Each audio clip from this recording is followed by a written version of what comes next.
Hi, I'm Ezra Klein, and I am here with Ed Kilgore, although I am on an ugly, clunky handset of the type that Francis Fukuyama once used, but I'm less important and more embarrassed by my lack of technology. Hey, Ed, how are you? I'm fine. I'm Ed Kilgore with the best of 21st century technology. I'm a blogger at newdonkey.com and about to start blogging at thedemocraticstrategist.com in a few days. Right, congratulations on that. Ed is the new managing editor there. Thanks, yeah. Succeeding Scott Winship of, who's now at the Third Way, if I'm not wrong?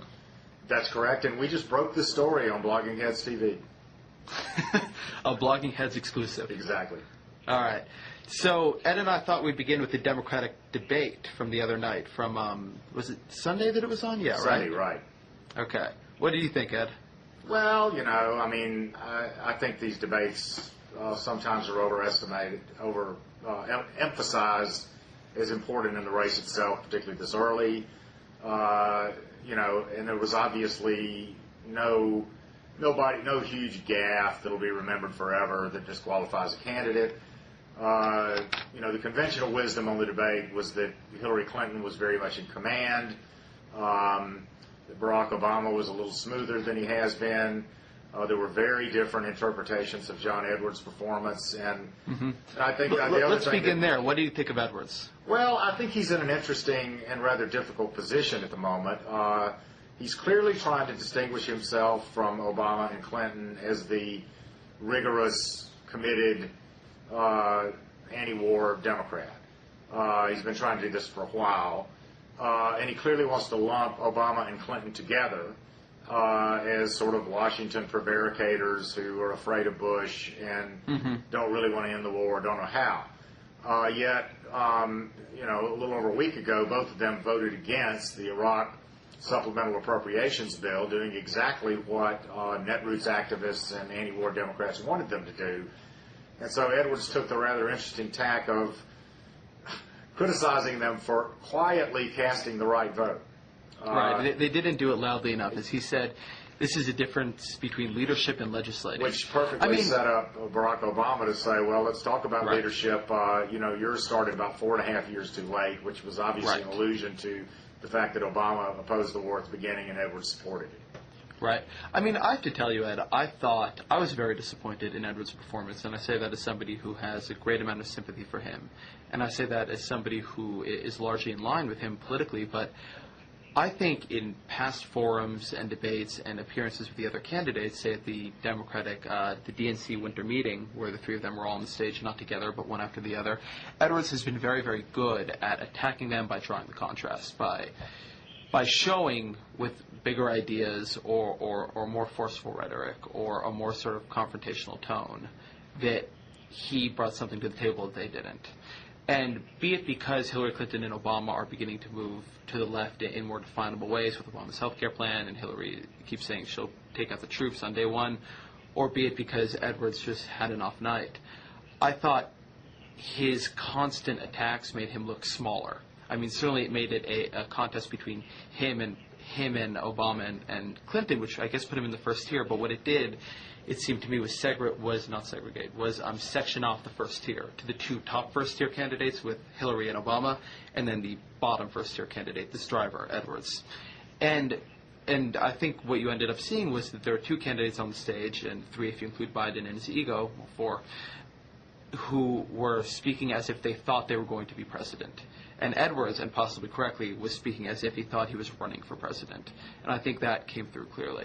Well, it's, you know, I don't, again, it's one moment, one debate. I think I'd be more concerned for him if he keeps this up.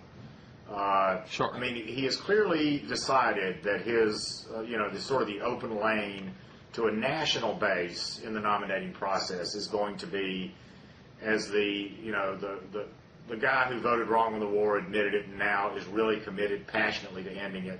And more generally, I think he's tried to sort of stake out an ideological position to the left of the other two candidates in a race that's not very ideological, other than Edwards' efforts to sort of make it that, right?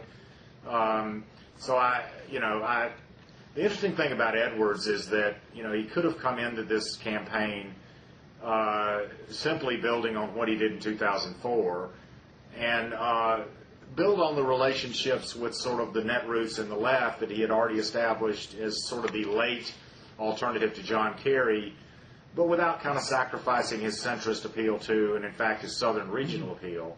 But he's clearly made a decision a long time ago that he wants to be a candidate specifically attractive to the netroots, to labor activists, to what we normally think of as the left of the Democratic Party, though that's obviously a bit of an oversimplification. And he hasn't done that. I mean, having said all this, Ezra, I'm not so sure how much it matters. I mean, the reality for John Edwards is very simple. He has to win the Iowa caucuses. Right. He's not doing very well in the polls outside of Iowa right now, and I think it's significant that he's doing rather poorly in most of the southern states. In fact, I'm surprised by that. He's doing quite well in Iowa, and he's been actually battling it out with Obama in New Hampshire. Yeah, he's doing pretty well in New Hampshire, Hampshire, but he's doing very poorly in South Carolina, his native state, running third by most accounts. Yeah, that has surprised me. And I don't know, maybe he's sort of made up his mind that he's not going to run as a Southerner. He's going to run as, the committed progressive activist in the race. Mm-hmm. But the bottom line is this. He's doing well in Iowa. He's been consistently ahead in the more reliable polls week after week, month after month. He has an organization there. The trial lawyers are very powerful there.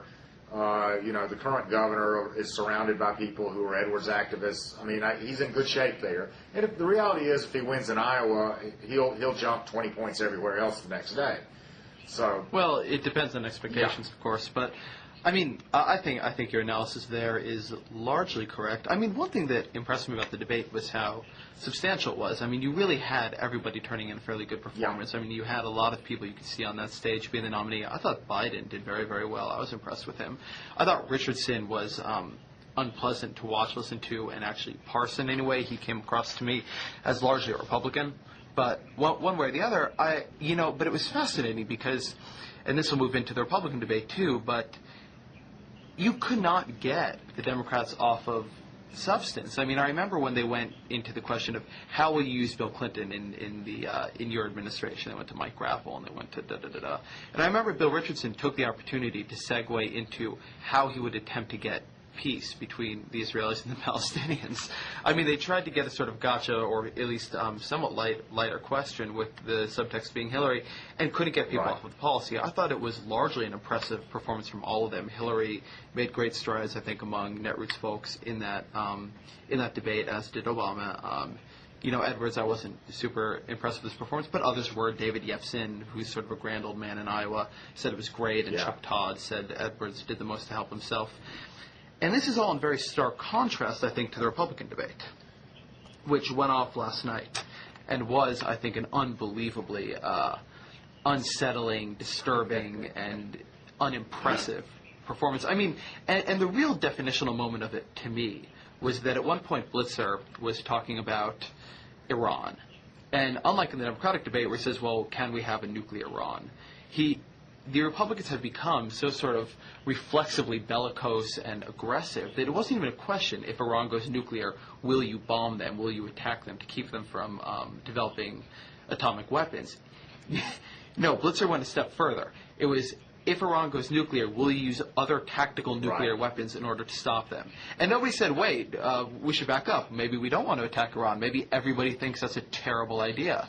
And not only did nobody say that, but essentially everybody said, sure, maybe we won't need to use tactical nuclear weapons, and that would be great, but if we got to use them, we got to use them. I mean, it was a remarkable performance. And on top of that, apparently the guy that wasn't there, Fred Thompson, was on some network immediately afterwards commenting on the debate, and he hastened to make it clear that he agreed with that, with the need for a preemptive attack on Iran to keep it from going nuclear. So it certainly has become an article of faith with those guys. And it is remarkable. I mean, the American people are not behind it. It does not poll well. And, nor does expert opinion. I do remember the run-up to the Iraq War where there were a lot of people on both ends saying, this is going to go well, don't you worry. I mean, Ken Pollack brought out what was at the time a very persuasive book. I mean, a lot of the sort of grand old men, and for that matter, grand old women, I think like Madeleine Albright, were... They weren't warning against it, let's put it that way. And many of them were saying, this is a good thing to do. Maybe Bush will do it great, maybe he'll do it wrong, but... in general, like getting rid of Saddam is something we can do and something maybe we should, search for in American policy. That is not the case on Iran. I mean, I remember it was about a year ago, I think, but The Atlantic, under the byline of James Fallows, had an article which was a war game, and it brought together generals and it brought together experts like Ken Pollack and it brought together people from state and it gamed out what do you do if Iran goes nuclear. And in the end, all these people, none of whom are doves, none of whom are peaceniks, and most of whom supported the Iraq War, said you can't do anything. You cannot attack these people. It will make your life worse and it will not work. We don't know where the nuclear weapons are. We probably can't take them all out. But what you've got now is, I mean, the Republican Party's sort of foreign policy aggressiveness has become unmoored from either ends or means. It's almost like it is an intrinsically good thing to be in favor of attacking other nations, whether or not there's a sort of end here that you think you can actually accomplish. Yeah, well, there are a couple things going on in everything you just said. I mean, I think that part of the problem we had going into Iraq was, I don't know about the experts, but or even the political leaders, but the public. I mean, what everybody remembered was the first Gulf War, when all the generals said, "Oh my God, this is going to take many months. American casualties are going to be astronomical. We don't really want to go in." And then it turned out to be more or less a cakewalk. And I think you had, frankly, I think you had a vast overcompensation for that phenomenon going into the second Gulf War. And it's all part of of course, the era of America being the world's sole superpower, and we were far enough away from some of the insurgency campaigns to sort of forget how difficult those are. But there's absolutely no question that if anything good comes out of this war in Iraq, it's likely to be a new sense of restraint or skepticism, at least, about what you can accomplish with military power alone, whether it's the possibility of successful military opposition by an insurgency or a recognition that you really can't achieve political goals, particularly complex political goals in a complex region with military power. I mean, that ironically may be George Bush's gift, for good or ill, for the United States for the next generation. Yeah, I mean, but you're right, the Republican presidential candidates don't seem to quite get it. And we know what that's about. I mean, there really is an open competition to nail down segments of the Republican conservative base who, are still fervently committed to the righteousness of the Iraq War, and who really do identify, sadly enough, American strength with American military prowess, and in believing it against all evidence that it's omnipotent. I'm always struck by the fact that the Iraq and the Iran and the potential Iran wars have almost precisely opposite sort of public breakdowns. In the Iraq war, the dynamic was that you had a Republican Party that was almost fully united on going to war. Then you had, say, 35% of the Democratic Party or whatever. I don't have the polling in front of me. But you had a split somewhere towards the left end of the Democratic Party where it went from having people for it to people against it. And that made the politics of it very tricky. Yeah. In the Democratic Party now, I think attacking Iran is utterly unthinkable. The independents don't want to attack Iran. And I think a lot of moderate Republicans, if I read the polls correctly, are not quite for this strategy either. And then you have the split over towards the other side of the Republican Party. And yet, it's... I'm almost speechless. I'm genuinely baffled by people who think that would be a good idea, but more to the point seem so unreflectively in favor of it. And look, it's a campaign, there's pandering and so forth, but this is scary. I mean, it's genuinely scary stuff. And, because these are not people who who are obviously going to lose a presidency. The most belligerent of the folks on the stage was probably Giuliani, who I would say right now is either the likeliest or the second likeliest of all the nominees. What do you think? People seem to think he won the debate. Was that your feeling as well? Well, I have a hard time handicapping Republican debates because I don't much like any of them. Agreed. And so my habit is to go read conservative blogs and journals and see what they think. And it's kind of shocked me right after the debate, or actually during the debate, National Review's The Corner was live blogging it, and it sounded like a Giuliani rally.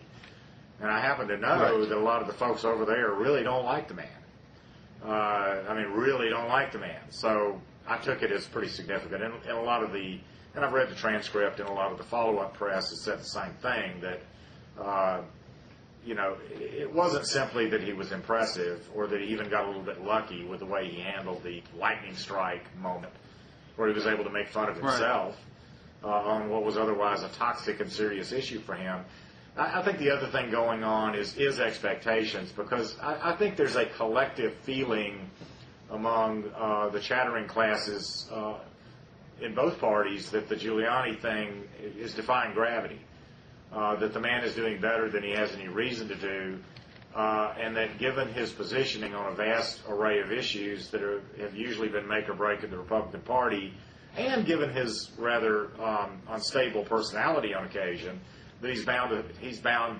If you're going to look for somebody to commit a gaffe in a debate that would be a disqualifier, sort of a Dean Scream moment, it would probably be Rudy Giuliani. So I think every time he comes through one of these debates doing well at all, it has a big impact among the chattering classes. They're maybe more impressed than they should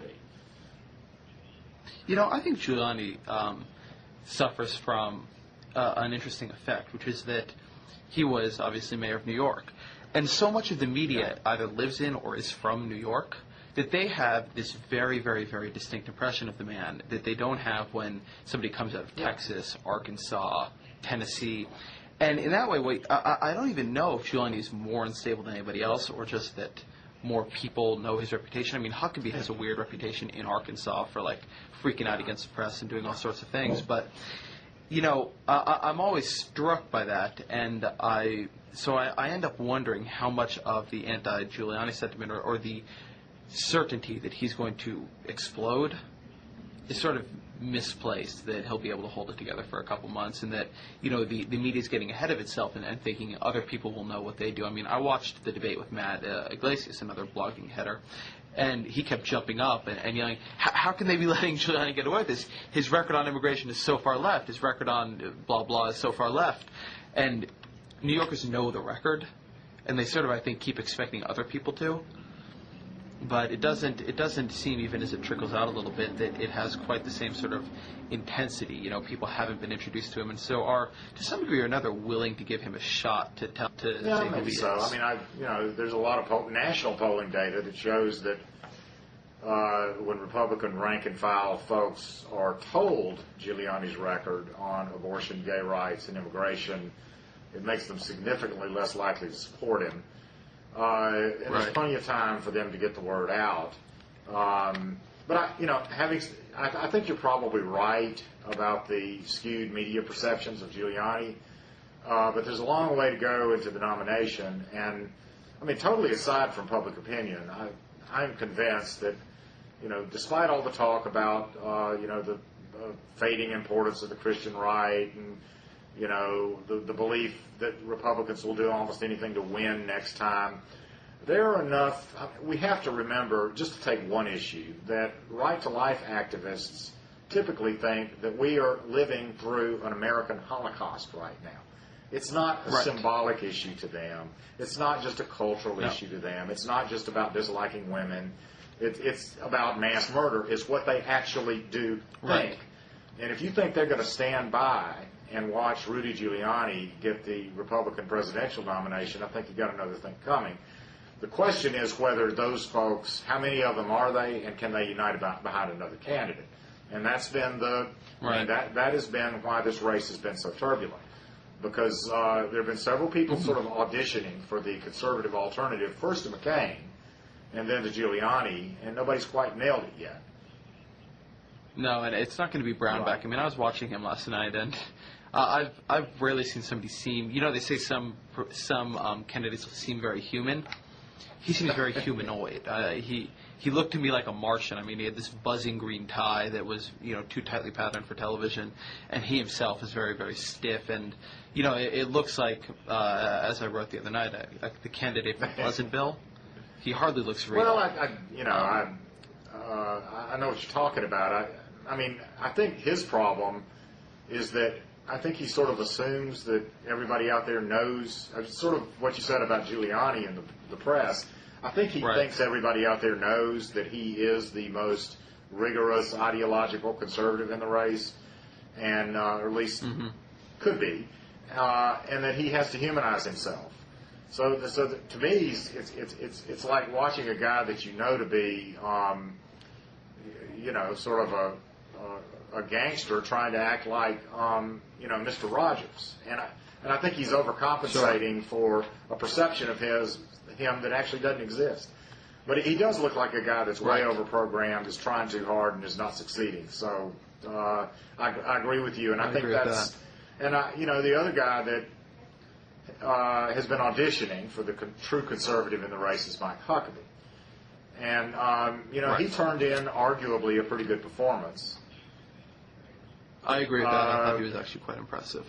And he has something the others lack, and I don't know if this will catapult him anywhere, because to some degree, to be in the first tier, you often need to already be in the first tier, but he has so much sort of cultural and obvious credibility on certain issues that he then doesn't need to pander on them. I mean, Mike Huckabee could give that answer about evolution where he said, listen, like, I'm not asking you if I can write an 8th grade textbook. I'm asking you to make me president of the country. Because he knows that, he's able to project that he's got such a core faith that he can even deviate from this in public statement a little bit. He can dog whistle better than any of them. And, I mean, in some ways, I think that'd actually be sort of good for the country. But I don't see him having much of a shot. What struck me about him is that, he's sort of trying to run as a conservative populist. And I think he's more effective than than anybody else at sort of channeling the rank-and-file conservative anger at their Washington elites for blowing this thing during the Bush administration. I mean, I remember in an earlier debate, he was asked some sort of anodyne question, and he came out with this passionate statement about excessive executive pay, and that was something Republicans are responsible for, and they ought to be ashamed of it and do something about it. And that kind of came out of nowhere. And he's consistently been more credible than anybody else in sort of attacking the whole Republican ethic of corruption, which most of the candidates are pretty quiet about for obvious reasons. But the problem is the guy doesn't have two nickels to rub together. And, I mean, Chris Cizilla, who does this sort of blog for the Washington Post, did his analysis of the debate. He gave Huckabee high marks. But then he went on to say, that after the debate, the Washington Post email boxes were stuffed with spin from the various campaigns claiming victory, and they heard nothing from Huckabee's campaign. He said that's the problem. So maybe if you have some sort of meltdown of other candidates, he could emerge. But right now, it looks like, right now, conservatives are sort of, those that haven't sort of succumbed to the Giuliani seduction are sort of choosing between Romney and Fred Thompson. Yeah, and we'll see what happens when Thompson comes in. All right, let's move on, and it's partially a good segue, what you're saying about Huckabee and CO pay, into the secondary issues, ones nobody's addressing. And I'll offer mine up here. I think many of them are, on the Democratic side particularly, are foreign, or international policy in nature. I think Iraq has moved from what it was in 2004, where it was something of a point of disagreement, where Dean was disagreeing with Kerry, who was sort of slightly different from Edwards, both of whom were different from Lieberman, to a point of agreement, something that is actually obscuring foreign policy differences among the major candidates. I mean, because now Hillary, who really does have a different foreign policy vision, a different way of approaching these issues than Edwards and than Obama, certainly, is able to say, well, we're all going to do this essentially the same thing on the major sort of marquee foreign policy issue of the moment. And so what you're not really getting is a discussion over, what these Democrats will do with the use of force, how they feel about nation building, what will they do if China actually becomes belligerent with Taiwan. There are a lot of issues that could crop up that are going to test the approach and competence and, for that matter, ideology of the commander-in-chief. And they're not getting spoken about because everybody's able to subsume their actual foreign policy opinions under or beneath how much and how quickly they want to withdraw from Iraq. And there are a couple of problems with that. One you've already identified, and I'll go a little further. I think, John Edwards is sort of, well, the debate moderators and John Edwards have sort of introduced what could be an interesting, broader foreign policy debate. When Edwards basically says he doesn't believe that we're in something that we ought to call the war on terror, that's a bumper sticker slogan. Right. Well, I think most people, regardless of ideology, in the Democratic Party and outside the Democratic Party, have always thought that's a particularly clumsy and inapt way of describing what we're facing around the world. It's not just terrorism. You don't have a war with with terrorism. You have a war with terrorists. Blah blah blah. But he's getting pretty close to getting into a real fault line among some Democrats, which is putting Iraq aside. Have we massively overreacted to 9/11? Do we? I mean, are the price we're paying in civil liberties violations, and in the loss of our prestige in the world justified by this? I think we do need a debate on that as Democrats, and I think there are differences between the candidates, maybe not huge, but beyond No, that, I think they're there. though, I think there's another problem for the party as a whole. We still have some credibility problems with the public at large on national security. It's been obscured by Iraq. It was initially obscured by divisions within the Democratic Party over whether to go in, and now it's being obscured by the fact that most people hear Democrats talk about in national security and foreign policy is Iraq and how quickly we want to get out. That's really not the sum and substance of foreign policy. And I think some Democrats have sort of deluded themselves into thinking that anything they say on national security is reassuring. So if they talk every single minute about getting out of Iraq, that checks the national security box because the public agrees with us and not with Bush on Iraq, which is true. But there are broader concerns the public has. Some of it has to do with fear of jihadist terrorism. Some of it has to do with fears of another unnecessary war, is in Iran. So I agree with you totally that the Democrats need to have that debate as quickly as possible. And it's worth saying, too, that you can be against the Iraq War in many different ways. I mean, you can be against the Iraq War in the way Barack Obama is against the Iraq War. We thought this war was a bad idea, even if they had weapons. I mean, we should not be going into Middle Eastern countries for this reason like we did. They could be against it in the way Hillary Clinton is now against it, that knowing what I know now, knowing they don't have weapons, and knowing Bush is an incompetent fool, we shouldn't have gone into Iraq. Then he could do what John Edwards is doing, which is like sort of saying I made a huge mistake in judgment and that I wouldn't do this again, but it's not really clear. I've actually interviewed Edwards on this foreign policy question. I've never been able to get a particularly straight answer on. He won't say he goes to the Obama position, and he won't, but he doesn't want to be put in the Hillary position. So, and he sort of put that under like his willingness to admit that he was wrong. But what you were wrong about here matters. I mean, whether you were wrong because in fact, a lot of people thought they had WMDs and you believe the wrong intelligence, fine. I mean, but there's a real question if the same Iraq war came along tomorrow. I mean, if we, with a bit more distance from this one and we had a full military, but if a war much like Iraq came tomorrow where we thought they had weapons, bad dictator, we don't like the guy, do you support it? Assuming all your intel is correct. And that is it's a real difference between some of the Democrats. I mean, certainly between Hillary and Obama, and it has a lot of import for how they're going to govern. But because Iraq has become such a catastrophe, they can all say they're against it, and Hillary can blur that. And I think that I certainly understand what she's doing. I don't think it's particularly disingenuous, but it's doing a disservice to the party because you're not really being able to make that choice because nobody's talking about it. I wouldn't blame her for that. I don't blame her. I'm saying it's the nature of having Iraq assume such a preeminent role in the American discourse. I don't think you can escape it, but it has some negative effects. Something else is going on too that we might as well acknowledge, that Democrats who opposed the war from the beginning, quite properly, are very angry at those in their party that went the other way. They want to dwell on the past. They wanted acknowledgement, the kind that John Edwards supplied, that they were right and he was wrong and others were wrong. But I think we need to understand that you can be right for the wrong reasons and wrong for the right reasons, and that's why the reasons are kind of important. Sure. Yeah. I think the reasons are very important. Other secondary issues, what do you think? What are we I'm just missing? amazed at the lack of discussion of the economy, both certainly in the debates and even generally in the campaign on the Democratic side, or really on both sides. I mean, there are economic issues you hear about, trade, offshoring, minimum wage, inequality.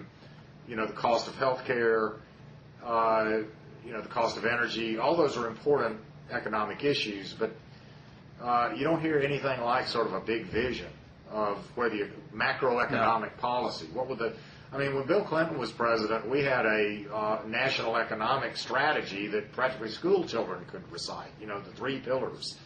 You don't get the sense, and this goes back a ways, by the way. In 2004, one of the criticisms a lot of us had of the Kerry campaign in the general election is the only economic issue we ever talked about was offshoring, which was really important if you were living in Ohio, and I understand that Ohio was an important state, but if you were, say, living in Florida, it's completely irrelevant to your life. And Democrats, I think, have struggled to come up with a complete critique of exactly what's been wrong with the Bush administration policies and even some of the Clinton administration policies that we've been living under, and exactly what big vision do we have, instead of sort of focusing on sub-issues that have some importance to some of the voters some of the time. And that really baffles me. Right. The closest thing you have is probably Edwards' whole analysis of inequality. And Hillary... Which isn't even getting as much And attention Hillary Clinton as has this sort of middle class rap that she does very, very, very well. I frankly couldn't tell you what Barack Obama's overall view of the economy is. But, given the fact that, this is perennially a key issue and typically a Democratic issue, it's a little mystifying that you don't... And presumably there are a lot of economists around advising these candidates. But, you could go to the web page of some of these candidates and you find almost nothing on economic policy. Right. I think that a lot of economic policies become subsumed under the healthcare debate. That's sort of my first impression of it, that people are checking the domestic box with healthcare because that, I think in a lot of polling, is what people are most concerned about. And given the amount of energy Iraq and global warming are taking in the debate, the amount of room they're taking up, there just isn't that much space. But I do think it's weird. I also think that you're not seeing a whole lot of economic distress right now. It's not acute in the way that certain sub-economic issues like healthcare costs and gas prices are acute. And so I think that, my guess is a lot of the folks just aren't getting the same resonance off of their economic speeches that they get off of their healthcare raps, and so have begun to emphasize the latter at the expense of the former, which I don't think is necessarily a very good idea. I'll say, too, that Hillary just brought out an economic policy package. She's, I think, the first of them to do that. And I haven't sat down with it yet, but people tell me it's pretty good. Yeah, well, I think they can and should get there. And I do think they ought to be able to walk and chew gum at the same time. I don't think I do think there's enough space to talk about the basic condition of our economy. But I also think that for defensive purposes, Democrats need to do this because, one of the few things Republicans are going to actually want to talk about in terms of the Bush record is the macroeconomic statistics, the low inflation. Assuming we're still in this condition a year from now, which entirely possible we may not be, but low inflation, low unemployment, strong growth, high productivity. And I think Democrats need to have something to say other than, but there are these people that have been affected by trade, or, but your health care premiums are too high. So, I agree with that. Given... Democrats have always been able to talk about guns and butter. I just think we need a little more of the butter and not just shoehorn it into a couple of categories like energy and health care, because ultimately it is going to be part of the debate in 2008.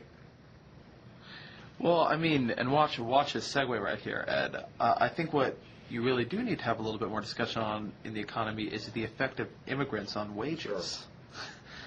Sure. What do you think of the immigration bill? What do I think of it personally, or what do I think is going to happen? I think I'm like a whole lot of Democrats who are torn between sort of supporting the latest, Bush Senate deal just to keep the process going, and kind of revulsion at the details. I mean, I'm for immigration reform. I'm strongly for a path to citizenship for illegal immigrants already in this country. I'm for more border control. I don't have a problem with shifting a bit away from family unification as sort of the rationale for where people get put in line as opposed to just family unification. But I'm horrified by this giant guest worker program, which I think is frankly not only counterproductive but immoral. And the idea that we're going to, for people on the path to citizenship, make them regularly go back to their country of origin and walk right back in is insane. I mean, it guarantees. Yeah, that part is is stupid. genuinely quite crazy. It's not immoral, but it's moronic, and it guarantees noncompliance. So, the bill is actually on the Senate floor today. Last time I checked, no poison pill killer amendments had been passed. It looks like it. Nope, everything's been rebuffed. All of them have been rebuffed. I mean, it looks like this bill will probably be passed by the Senate, but then, the House is a whole different matter. Well, so I've been doing a lot of reporting on this, and particularly on what's going on in the House. I was just doing that, actually, right before we got on the phone. And, I think what people got to realize about the bill, and we knew this, I think, a little bit better when the Republicans kept doing it to us in 2003, say, is that you go through the Senate where you get something somewhat more moderate. And then you go into the House, where you get something somewhat less moderate. And then you go into conference, where the leadership party, the majority party, gets essentially to decide what the outcome is going to be. In the Senate bill, I mean, I think it's been subtly misrepresented that you've got these three parts, right? Enforcement, guest worker program, and what is essentially an amnesty provision. And they are not interlocking. They are not these, like, three cogs in a larger machine. They are three separate things aimed at three different constituencies. The amnesty program is aimed at Hispanics and pro-immigrant types of liberals and so forth, and to some degree business. And the guest worker program is aimed at business, although the portion where they have to go back to their country is not. Business would prefer that they were able to, stay here and keep good workers and, didn't have to train them and then send them home after 24 months. And then finally, that provision, the send them home after 24 months, and the enforcement provisions are aimed at restrictionists.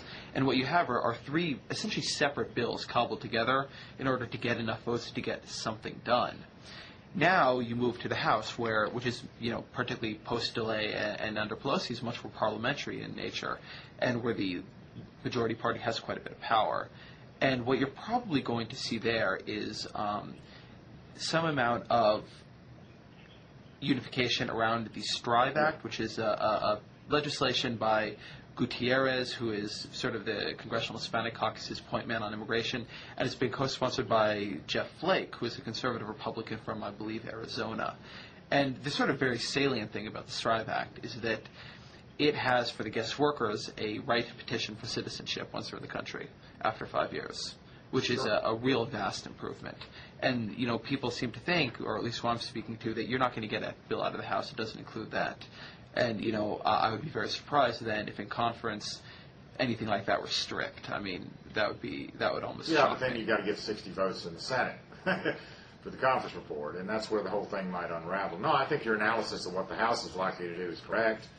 You can pass legislation on a party line vote without worrying about filibusters. There'll be some Democratic defections, but there'll be some Republicans that'll come along. And I think you're exactly right. But the question is, as painful as it has been to get to 60 votes in the Senate so far, the idea that anything that sort of departs from that torturous template being acceptable to, 60 senators is highly questionable. I'm personally kind of pessimistic about this. I will feel better when the House starts moving because I think they will produce something that is actually supportable by progressives and by some Republicans too, and maybe even by the administration. I don't know. Yeah, I think it's a tough issue for progressives too because, honestly, I think that if you gave me the choice, if this were what I had to deal with, and I was looking at the guest worker program being the price for the amnesty, I would probably go with it. I think that the amnesty is hugely important and that it's better for American workers to compete against, folks who should be paid prevailing wage, even if it's a pretty bad program. I'm very much hoping we don't get to that place, but it's a tough issue. I mean, it's frustrating exactly for that you have parts of this bill that are so good and so important. And what really does worry me is that I think you're in a unique moment. You are not going to have a Democrat with a Democratic Congress take the heat on this one. You need that Republican cover, and particularly you need Republican cover from somebody who's never running for office ever again. Because, I mean, you can see what's happening in the party already. So I just have so much trouble believing we'll get anything done 2 years from now that I'm quite concerned what will happen if this one falls apart. Yeah, you may well be right, but any number of things could happen. That's true. If conservatives continue to overplay this, make absolute hostility to any kind of path to citizenship or amnesty or whatever you want to call it, a litmus test in their party during this presidential cycle, then you could see the sort of backlash against Republicans among immigrants, particularly Hispanics, that occurred in California, after Pete Wilson's little anti-immigrant effort. I think Republicans have kind of forgotten the price they paid for that, how important it was. This is precisely why George Bush and Karl Rove went in this direction to begin with. They viewed Hispanic Americans as the key swing voter category of the future that they had an opportunity to nail down with one shrewd move. And they kind of forgot the reaction of their own conservative base. So, I think I agree with you. It's a huge issue. It's a real issue. There are things we can do that are pretty smart. I'm, personally willing to put up with some compromises too. I mean, the original Kennedy-McCain bill, I was willing to live with. Oh yeah, that's a good bill. I'm skeptical that anything's going to happen this year, and I don't think we really know what things are going to be like in 2 or 3 years. For one thing, I'm from Georgia, which is a state consumed with passion about immigration as an issue.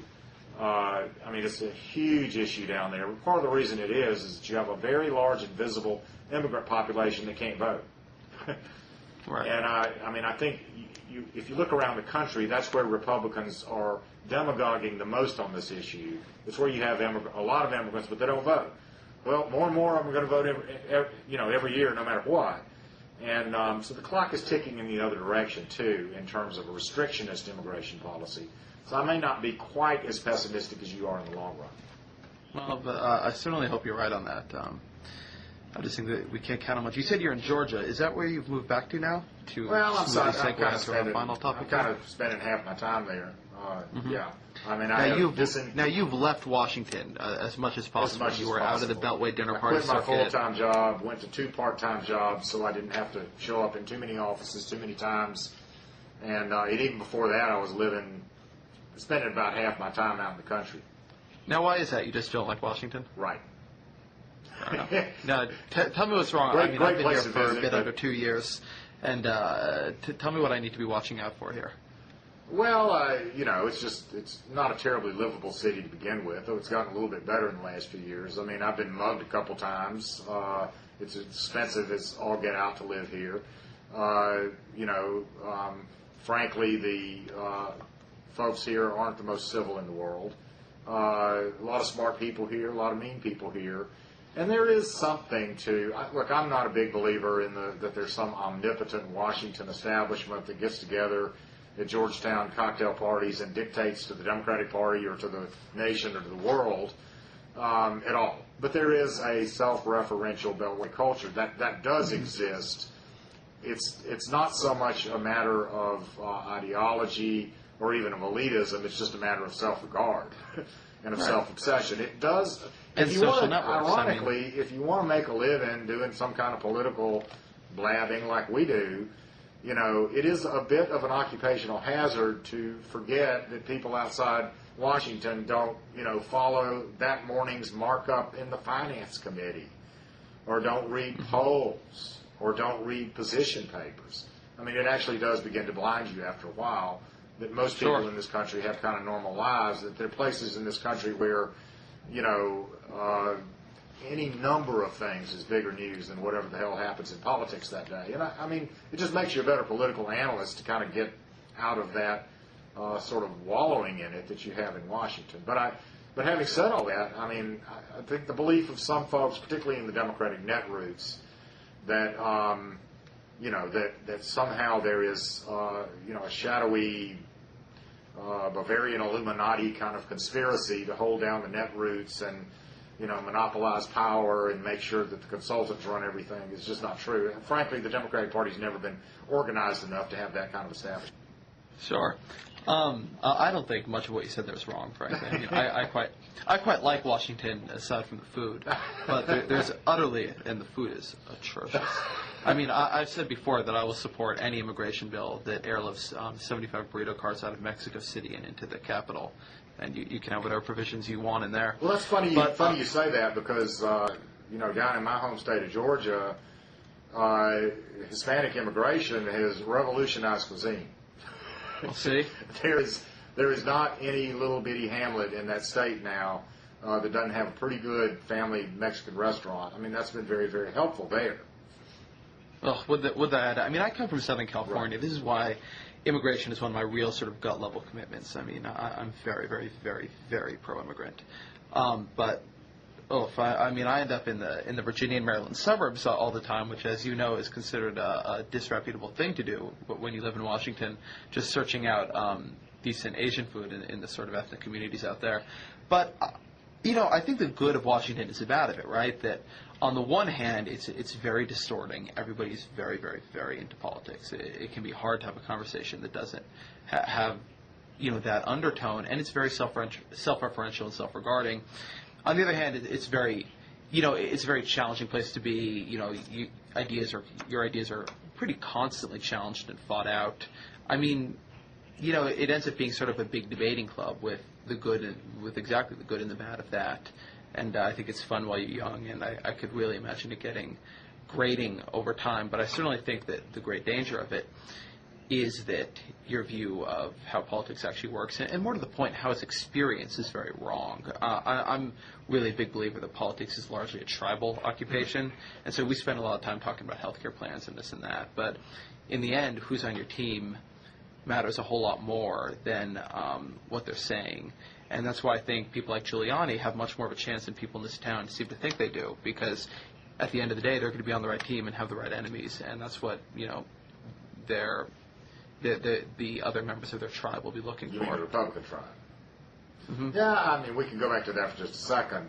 Tom Edsall, formerly of the Washington Post, wrote a pretty interesting piece for the New Republic recently suggesting that Giuliani's appeal to the right was precisely his combativeness towards Democrats. In other words, right, I agree with that. In other words, if you can't agree with the right on the issues, you can sort of make them happy just by attacking the other side as often as possible and as effectively as possible. And I think you saw that at the debate. Yeah, and we definitely saw that in the debate the other night. And it will get you reliable. I mean, attacking Hillary Clinton is a guaranteed applause line in any conservative audience anywhere in the country. And I guess it will be as long as, anybody named Clinton is alive. So, and it is possible that has improved Giuliani's chances. The real question is whether, again, in a party that has succumbed to an awful lot of ideological litmus tests in recent years, is that going to be enough? Or do they want the real deal? They want somebody that can attack Democrats and also accept their own policy positions, and that's the $64,000 question. I agree with that. And I tend to think that it'll be somebody who attacks Democrats. I think things are significantly less ideological than I would like. Oh, than you would like. And to some degree, even in this town. But, Yeah. Yeah. All right, Ed. Well, I think that's it for us. Well, it was fun.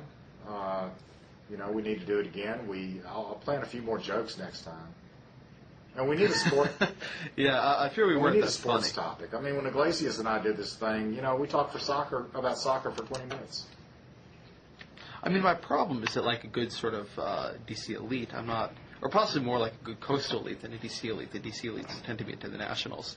I'm not particularly into sports. If you'd like to talk about video games, bad television, romantic comedies, we can go all day. Like, I have lots of thoughts about Zach Braff and Scrubs and Knocked Up you better find a different sparring partner for that one, and I'll find a different one for college football, okay? Fair enough. But we can do debates, you and I. Thanks. All right, thank you, Ed.